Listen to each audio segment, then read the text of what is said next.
বিদায়ী সরকারের অনেক প্রকল্পই অর্থনীতির বিস্ফোরা, মন্তব্য পরিকল্পনা উপদেষ্টার। সরকারি কেনাকাটায় স্বচ্ছতা নিশ্চিতে জোর।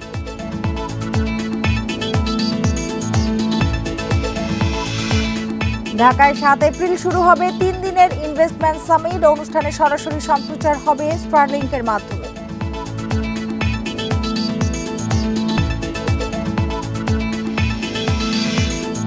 আইনশৃঙ্খলা পরিস্থিতির অবনতিতে পুঁজিবাজারে 70% কোম্পানির শেয়ার প্রতি আয় কমেছে, জানালেন বিএপিএলসি সভাপতি।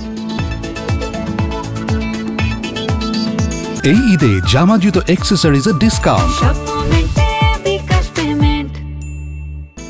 আমন্ত্রণ অর্থনীতি সারাদিন। আপনাদের সঙ্গে আছি আমি সুমনা সিমি। এতক্ষণ জানাচ্ছিলাম শিরোনামগুলো, এবার জানাবো পুরো খবর। অর্থনীতির জন্য বিস্ফোরার মতো অনেক প্রকল্প অনুমোদন করেছে বিদায়ী সরকার।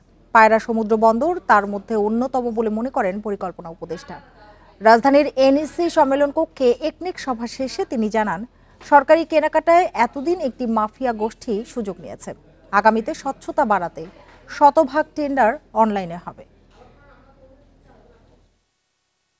চলতি অর্থবছরের 8ম একনেক সভায় 15 প্রকল্প অনুমোদন দিয়েছে অন্তর্বর্তী সরকার।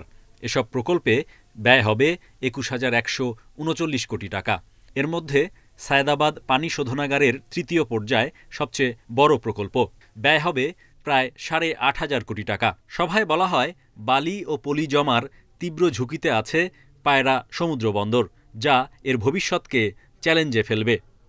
অর্থনীতির জন্য একটা বিস্ফোরণের মতো প্রকল্প এটা, এই পায়রা প্রকল্প। অথচ এটা করার সময় কেউ দেখেনি যে এখানে কখনোই এই নদীতে বন্দর, নদী সমুদ্র বন্দর দূরের কথা, একটা নদী বন্দরও সম্ভব না বছর বছর ড্রেজিং ছাড়া।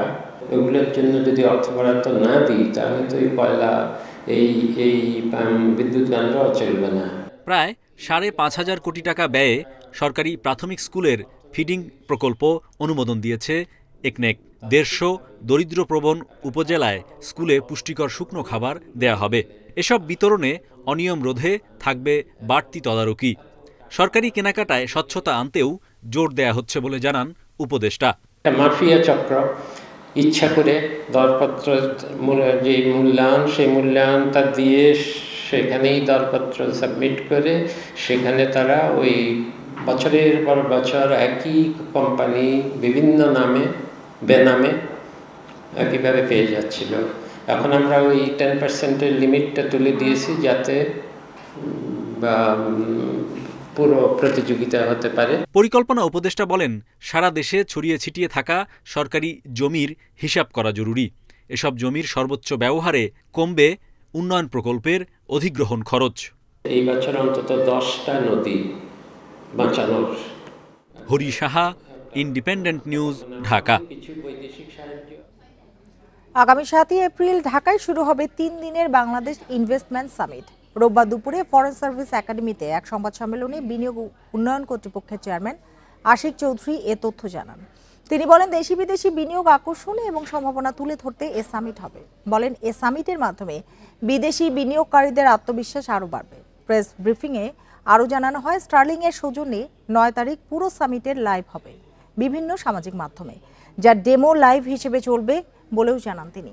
সামিট চলাকালীন স্যামসাং, পাকিস্তানের দাউদ গ্রুপ সহ দুবাইয়ের বড় বড় বিনিয়োগকারীরা বিভিন্ন অর্থনৈতিক অঞ্চল পরিদর্শন করবেন। বিডা চেয়ারম্যান বলেন, দেশের রাজনৈতিক পরিস্থিতি বুঝতে বিনিয়োগকারীরা রাজনৈতিক দলগুলোর সাথে কথা বলার সুযোগ পাবেন।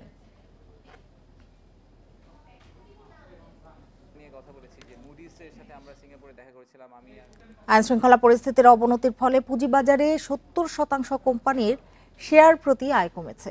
রোববার রাজধানীতে ক্যাপিটাল মার্কেট জার্নালিস্ট ফোরামের এক আলোচনা সভায় এ তথ্য জানান পুঁজিবাজারে তালিকাভুক্ত কোম্পানিগুলোর সংগঠন বিএপিএলসির সভাপতি রূপালী চৌধুরী। তিনি বলেন, অর্থনৈতিক ও রাজনৈতিক পরিবেশ বিবেচনায় পরিকল্পনা গ্রহণে ব্যর্থ হওয়ায় উদ্যোক্তারা ক্ষতিগ্রস্ত হচ্ছেন। অন্তর্বর্তী সরকারের কাছে ব্যবসায়ীদের বড় দাবি আইনশৃঙ্খলা ও অর্থনীতিকে সঠিক পথে আনা।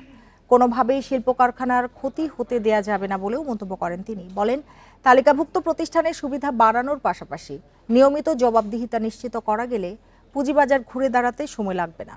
দুর্নীতিগ্রস্ত প্রতিষ্ঠানকে শাস্তির আওতায় আনতে বিএসইসির প্রতি আহ্বান জানান তিনি। অত্যাধুনিক আরও প্রযুক্তির নতুন মডেলের ওয়াটার পিউরিফায়ারের বাজারে এনেছে ইলেকট্রনিক্স জায়ান্ট ওয়ালটন। বিশ্ব পানি দিবসে দেশের মানুষের জন্য নিরাপদ বিশুদ্ধ পানি নিশ্চিত করতে প্রতিষ্ঠানটির এই উদ্যোগ।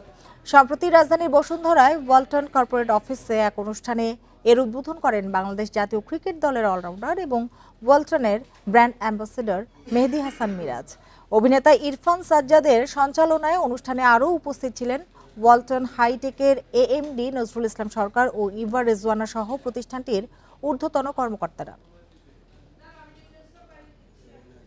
দেশীয় উদ্যোক্তাদের স্বার্থে ঈদে সীমান্ত দিয়ে কাপড় যেন না ঢুকতে পারে সে পদক্ষেপ নেওয়া হচ্ছে বলে জানিয়েছেন শিল্প উপদেষ্টা আদিলুর রহমান। রোববার রাজধানীর বিসিক ভবনে ঈদ মেলার উদ্বোধন শেষে আয়োজিত সেমিনারে এসব কথা বলেন তিনি। এ সময় তিনি বলেন, ঈদে উদ্যোক্তারা যেন তাদের পণ্য সহজে বিক্রি করতে পারে সেজন্য মেলার আয়োজন করা হয়েছে। উৎপাদিত পণ্য দেশীয় বাজারের পাশাপাশি রপ্তানির পরিকল্পনা রয়েছে বিসিকের। ক্ষুদ্র ও মাঝারি উদ্যোক্তাদের সব ধরনের সহযোগিতা দেবে সরকার।